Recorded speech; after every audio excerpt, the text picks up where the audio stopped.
भारतीय नागरिक सुरक्षा संहिता BNSS 2023 की धारा 83 का संबंध अपराध के अभियुक्त फरार अपराधी या गैरहाजिर अभियुक्त की संपत्ति की जब्ती से है। धारा 83 अभियुक्त की संपत्ति की जब्ती। उद्देश्य: यदि किसी व्यक्ति के विरुद्ध गिरफ्तारी वारंट जारी किया गया है और वह व्यक्ति गिरफ्तार होने से बचने के लिए फरार हो जाता है या छिप जाता है, तो न्यायालय उसकी चल या अचल संपत्ति को जब्त करने का आदेश दे सकता है। नंबर 2 प्रक्रिया: जब अदालत को विश्वास हो जाए कि अभियुक्त गिरफ्तारी से बच रहा है, तो वह आदेश जारी करेगी कि उसकी संपत्ति को जब्त कर लिया जाए। यह आदेश मजिस्ट्रेट द्वारा जारी किया जा सकता है। आदेश में यह स्पष्ट होगा कि संपत्ति कहाँ है और किस प्रकार जब्त की जा रही है। नंबर 3 जब्ती की विधि: चल संपत्ति पुलिस द्वारा अधिकृत अधिकारी द्वारा कब्जे में ली जाती है।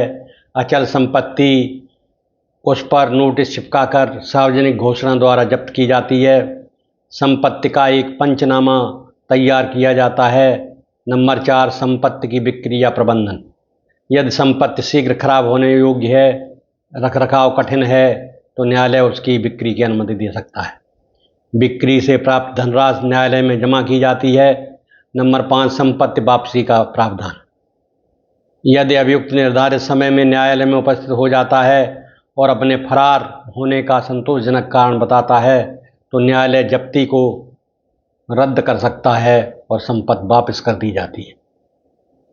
नंबर 6 यह धारा किस उद्देश्य से है? धारा 83 का मुख्य उद्देश्य है कि अभियुक्त न्याय से भाग न जा सके।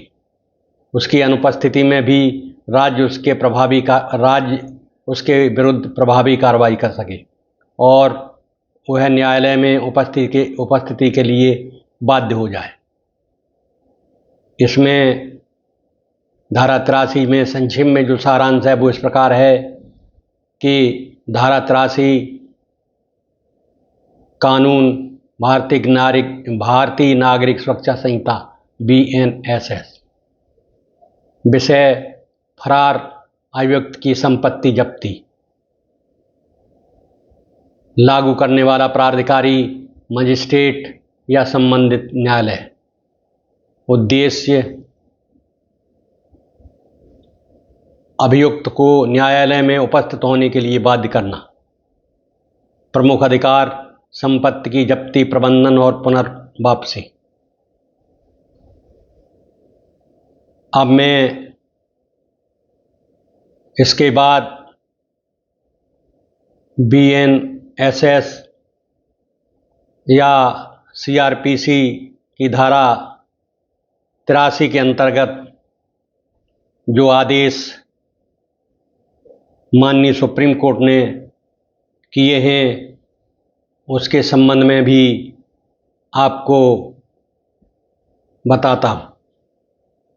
इससे पहले मैं आपको बता दूं कि जब भी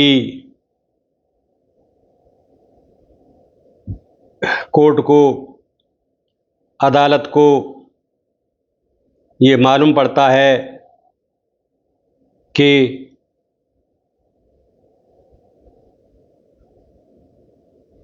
ये अभियुक्त खतरनाक है, वो ऐसे वापस नहीं आएगा, तो उसकी कृषि योग्य भूमि है, उसका पूरा ब्यौरा तहसील से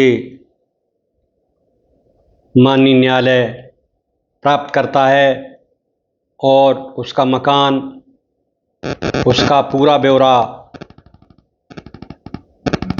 वो नगर पालिका या नगर पंचायत से प्राप्त करता है।